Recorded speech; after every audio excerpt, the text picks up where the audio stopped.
Ah, the good old days. Wasn't everything so great back then? Back in Egypt. We could come to church on Sunday and perhaps come with our families, see our friends. We sang together, shared communion, and then we had coffee hour. Some of us met for dinner on Wednesday evening, or for prayer or conversation at other times, back in Egypt. We could go back further. We used to have a choir and so many more young people in the church school back in the day. The upstairs office space was used, whether for ministry or even for rent. Some of us had been here for a very long time, longer than almost anyone else. That kind of mattered back then. We had clergy we liked and relied upon, Fathers Lundberg and Decker, and later Pastor M.E., and Pastors Elizabeth and Larry and Stephen all at one time. Things were looking up in so many of those times back in Egypt. Those good old days aren't restricted to church, of course. Perhaps we miss the days when our children were younger, when they were babies, or before a spouse died, or before we lost a good friend.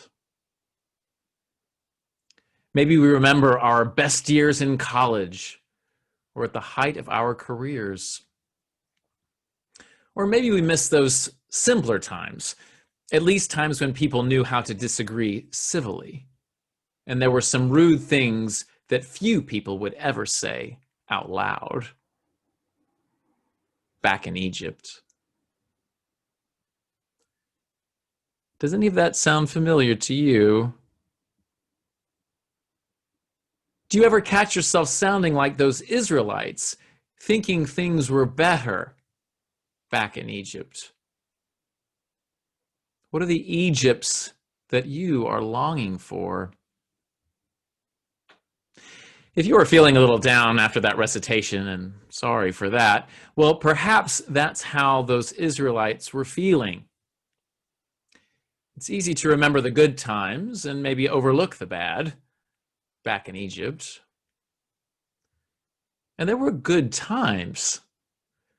The reason the people were in Egypt at all in the first place is because God delivered them there. When Joseph went to Egypt, it was to make way for Israel to cross over that way and so be saved from famine. It was a good thing to go to Egypt then. And back in Egypt, things were good. For a while anyway. But all was not so good. Remember, Joseph's trip to Egypt began when his brothers sold him into slavery. Do we ever find it easy to forget the less savory moments of the Egypts that we long for? Still, perhaps, it's best not to be too quick to blame the Israelites for their complaining, their desire to go be back in Egypt. Maybe, too, we can be gentle with ourselves for wishing for the restoration of our own Egypts, whatever they are. There were many good times and good things back there to give thanks for. But the truth is, of course, we can't actually go back. Egypt, Pharaoh and his armies and chariots, is gone after all, washed away in the Red Sea. There is no going back to Egypt, any more than we can go back to an old St. Simon's or find ourselves even back in the same situation that we were in just in March of this year. And while I don't love the analogy, I think there is a resonance between this first part of Israel's journey and our own. When some thought, and perhaps we still think, that they could still go back to Egypt, that it wasn't already too late. They had given up a lot. Maybe we have too, but it was too late, and it is. And that stings. Maybe with the Israelites, we feel really hungry, almost starving. But then there is the manna, that unusual food, so unusual, the first thing people ask is, what is it? What is it for you? What is it that's feeding you now?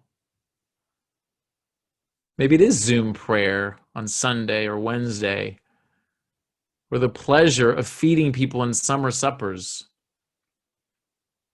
a Friday night movie, and a big text chat, or centering prayer, a FaceTime conversation with the grandchildren, or a family bonfire out in the backyard, outside and socially distanced, or the pleasure of receiving an actual card in the actual mail. It doesn't have to be bread from heaven. What is it for you? The thing that is sustaining you on this part of the journey? That thing that you have to enjoy right when it happens, just like the manna, or it will go bad. That thing that you can't store or stockpile, but you have to receive when it's given.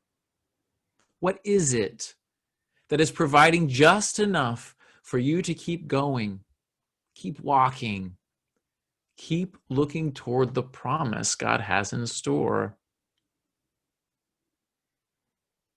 Because that is the other part of the story. There is always a letting go, even an irreversible one.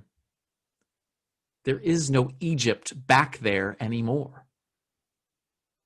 But on up ahead, a promise.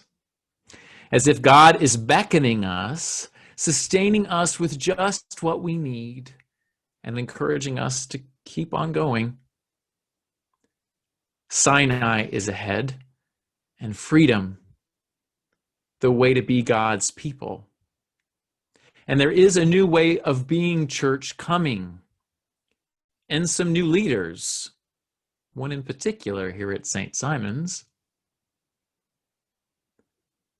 And in good time, whatever is pursuing us still across that desert, or holding us back in Egypt, will get washed away or dropped. Or we will just find that we don't need it anymore.